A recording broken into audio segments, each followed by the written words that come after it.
माधव भगवान माँ माने लक्ष्मी, माँ माने अधव माने उस लक्ष्मी का पालन करने वाला यानी नारायण भगवान। माधव माने नारायण भगवान। कोई माधव भगवान एक तरफ अर्जुन को गीता का उपदेश देते हैं महाभारत के युद्ध में, और दूसरी तरफ युधिष्ठिर को सभी एकादशी की कथा करते हैं। गीता जी के 12वें अध्याय में पहले श्लोक में अर्जुन ने एक और अक्षर व्यक्त को रखा और एक और सगुण। इन दोनों की उपासना का फल एक ही ये भगवान ने शुरू में ही कह दिया है गीता जी में, चाहे निर्गुण की उपासना करो चाहे सगुण की, दोनों का फल एक है। लेकिन दोनों के अधिकारी भिन्न भिन्न है। अतः दोनों के योग को जानने वाला श्रेष्ठ कौन है, यह प्रश्न होने पर भी भगवान उत्तर इस प्रकार देते हैं कि दोनों साधनों में से देहाभिमानी के लिए सरल सुगम साधन कौन है। भगवान कह रहे हैं गीता जी के 10वें अध्याय के दूसरे श्लोक में, मैया वैश्यवरो ये मां नित्य युक्ता उपासते श्रद्धया परयोपेता सेवे युक्त तमामता।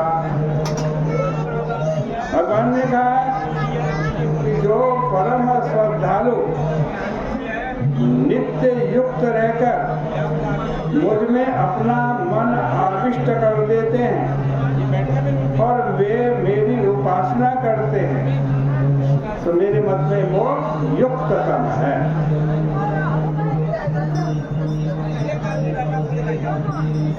एक भक्कर स्वभाव के व्यक्ति थे, वे कहते थे कि जो पहले जगत को फिर सगुण साकार को तदनंतर निर्गुण निराकार को चित्त से हटाकर निर्गुण रूप की उपासना करते हैं,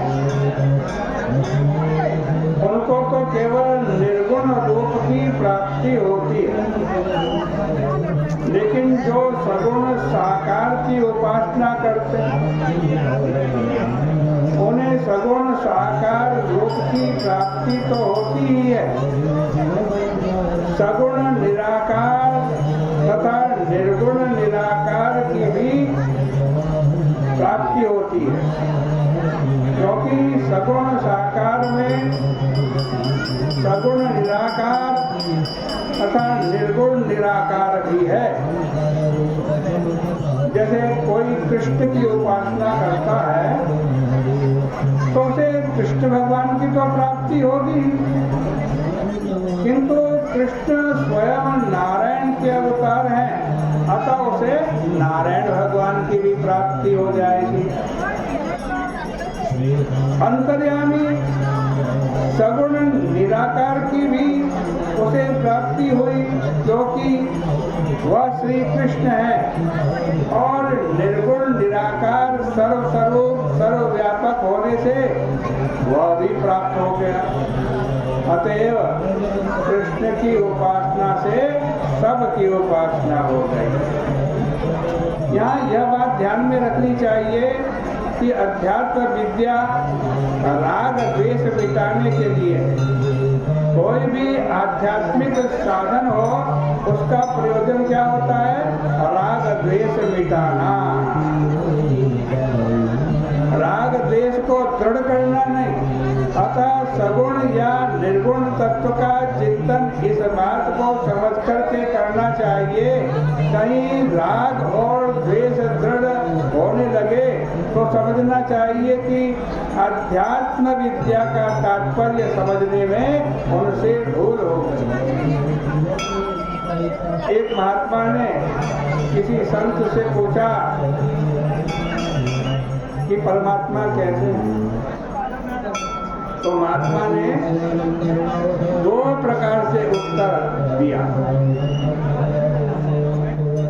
कोई महात्मा परमात्मा के सगुण रूप, गुण, लीला आदि का वर्णन करके अथवा परमात्मा के निराकार रूप को बता करके कहते हैं कि उनकी उपासना करो।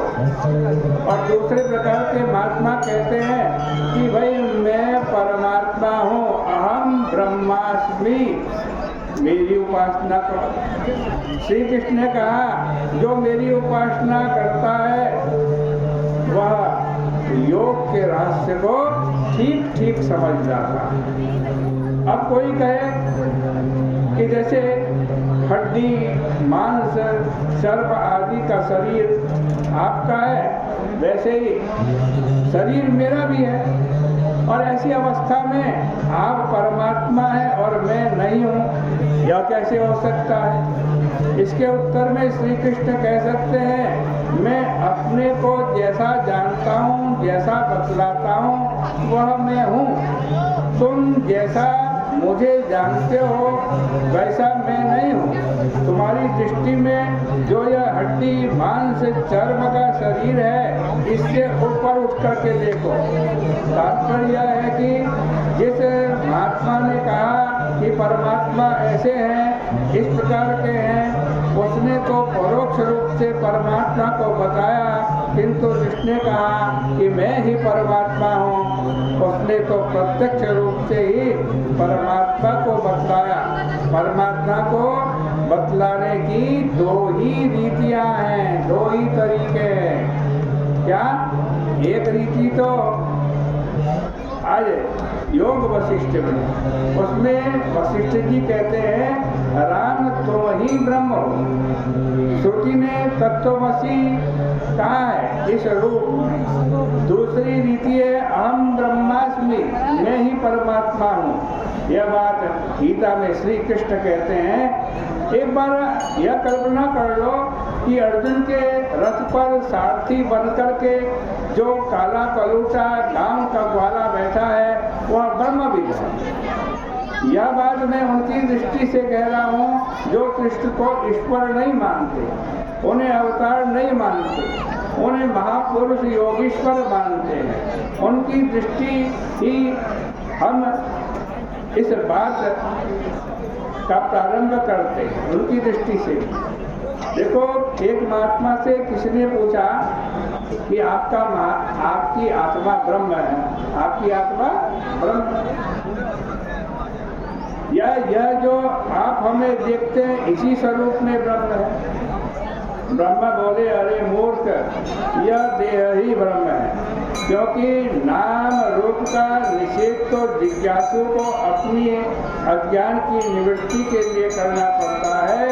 नाम रूपात्मक जगत में सत्यत्व बुद्धि निराकरण के लिए जिज्ञासु को निषेध की आवश्यकता है।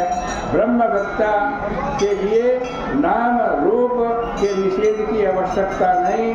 उसके लिए तो श्रुति ने सर्वम खल्विदं ब्रह्म विश्वविदं वरिष्ठम आदि ये कहा है। आइए अब वैशाख